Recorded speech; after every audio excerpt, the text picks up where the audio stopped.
No চিন্তা madam, আমরাও এসে গেছি। হাতে হাতে করি কাজ, হারি জিতি নাহি লাজ। এখানে আবার হারা জেতার কথা কোথা দিয়ে এলো? আরে একটা বলে দিলেই হলো বল। আরে মানে বলছিলাম সব কাজ নিমেষে হয়ে যাবে, তুই দেখ না রুম্বা। আচ্ছা আচ্ছা আচ্ছা, তোমরা যখন এসে গেছো সব কাজ ভালোভাবেই হবে, আমি জানি। যা যা বলেছি সব ঠিকঠাক আছে তো, মনে আছে তো? একদম ম্যাডাম। ম্যাডাম এবার বলুন তো কোথা থেকে কি শুরু করবো একটু বলুন। তোমাদের কিছু করতে হবে না, সবকিছুর কাজ চলছে, তোমরা শুধু তদারকি করো। ঠিক আছে ঠিক আছে। তার আগে একটা অর্ককে ফোন করে নি। মানসি অর্ক তো ওদের সাথেই আছে। কি বললেন আপনি আমাকে? মানসি, আপনি তো আমাকে... আমি জানি আমি সব সময় তোমাকে মানসী বলে ডাকি, কিন্তু তুমি খুশি হও তোমাকে মানসি বলে ডাকলে। তাই এখন ঠিক করলাম যে এবার থেকে তোমাকে আমিও মানসি বলে ডাকবো। কি হলো? আপনার মুখে মানসি নামটা শুনে মনে হলো আপনার মুখে মানসীটাই ভালো লাগে।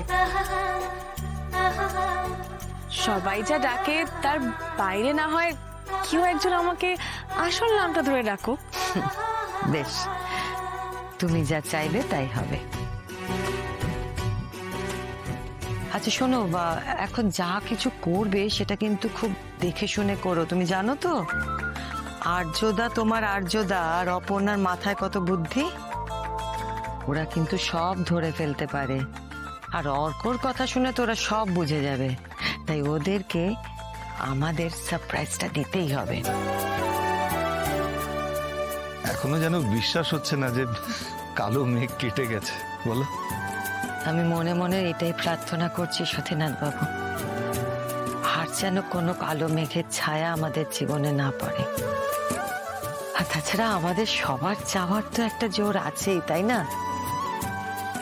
আজ অনেক দিন বাদে এই বাড়ি আবার আলোয় আলোয় ভরে উঠবে, অনেকদিন বাদে আমার বাড়িতে লোক আসবে, আমার কাছের মানুষরা আসবে।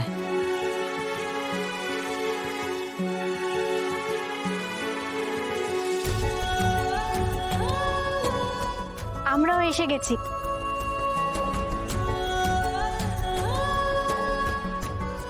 এসো এসো মল্লিকা, এই বুঝি তোমার ছেলে? ভারী মিষ্টি।